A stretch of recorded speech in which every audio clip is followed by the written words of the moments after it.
Hi Carmen, I have your octopus in front of me right here and it's delightful. It really is. It's really a good job. But your lettering, and I agree with the sans serif one, but when it gets to be reduced, like on a business card, this is almost becomes unreadable. It's a little bit hard to read. Well, this is what I suggest, and it's not, you can ignore this totally. And I'll show you how I did the whole thing. But I created something on top and something underneath.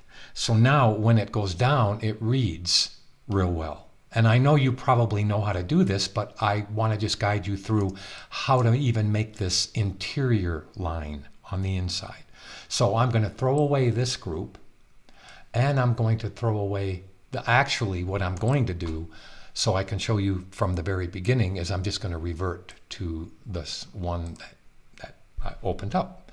Now, I did notice that the lettering you had underneath this was still a font. It's no big deal, but what I want to do is since this is the sans serif one, I'm going to open it up and I'm going to go into this group and this is the one here that is underneath it. So this is the one that's still a font. Okay, so what I'm going to do is just delete it. We don't need it at this point. So this is what I want to do with this. I want to show you how I did everything from the beginning, and it won't take long. The very first thing I noticed was that you have a gradient on this. Now, what I want to do is to not hurt this one that I'm clicking on and off. I'm going to duplicate it and turn it into a shadow. So I'm going to duplicate it, and I'm going to call this shadow. And then I'll move it down and to the right a little bit. So I'm going to select it. And I'm going to hit, since you have a light cyan selection color, I'm going to just make it a little bit more readable so I can find it. So I'm going to move this one with the E key, which is the transform tool, just a little bit down and to the right. Now I'm going to turn off the one that's above it. Now I need to use two things. So here's two things that I need to do before I turn this into a shadow. The very first thing is I open it up and I find this little gray circle right here. I'm going to turn the panel options a little bit bigger so I can show you what I'm talking about. So now let me make the layer palette bigger. Okay, so with this gray in the circle, it shows me that in the appearance menu is where you added the gradient. I can see it right there. Well, for the shadow, I don't want this gradient. Okay, so what I want to do is just click it and turn it into black. Okay, now that's the top half.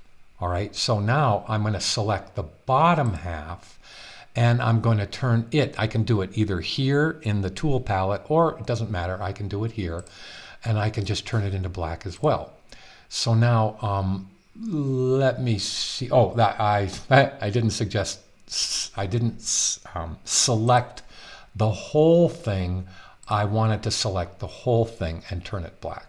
So let's just move this. Let's go like that and click that. Okay, now, so I'm going to move the appearance palette away. That little gray in the circle is should be, well, it's not gone. It's not gone because I used the appearance menu to turn it into black. I hope that wasn't confusing. But you had a top and a bottom that were different, and I turn it all into black. Now I'm going to use Pathfinder and zoom in, and I'm going to unite the whole thing right there. Now it's just one simple shape. Okay, so when I turn on this, which is your upper lettering, okay, you can see the shadow. Now it still is a little bit hard to read.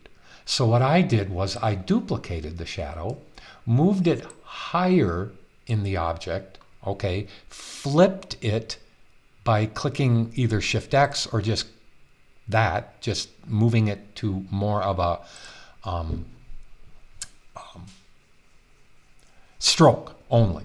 Okay, so now what I need to do is to turn off the shadow on the bottom. What did I just do here? Oh, no, I kind of messed that up. Let me throw that away. Let's go into the group here and let me figure out what I'm doing wrong here. Let me turn off the group. Okay, that's exactly what I wanted. And I want to turn off your upper lettering. Okay, I did do a correct thing. Let's go. gets confusing sometimes. I want to move this one up, but turn off the shadow for the moment. So I'm going to turn on your lettering. I'm going to, that shouldn't be, all right, I'm going to click it like this, and I'm going to flip it like this. Okay, now it did it. I don't know why it didn't do it before. But let's hit the E key, which is the transform tool, and I'm just going to put it back in place right there. Okay, now I have a nice black stroke to your lettering, but it needs a little bit more. It needs a white inset line. It looks good when I turn on the shadow, and I'm not going to click away from it. But what I want to do here is to zoom in and show you. I'll zoom in like this, and I'll leave it selected, okay? And I'll go to Object, Path, Offset the path. Now, I can offset it, and I already practiced the number. It's 0.01 of an inch, negative 0.01 of an inch. And you can keep on, like if I go, if I take away the 0 and I hit preview on and off, you can see it's not, it's way too small. So meaning it shrunk too much. So I'm going to put the 0 in there for 0.01 of an inch, turn on preview, and see that that's perfect. Now, when I zoom in, you can see that I'm going to double click or click the stroke, move it up to white, and it doesn't have to be as thick. So I can go to 0.5. And now that, in my opinion, if I move up the layer palette without closing it and move Pathfinder to my other screen, that looks pretty good.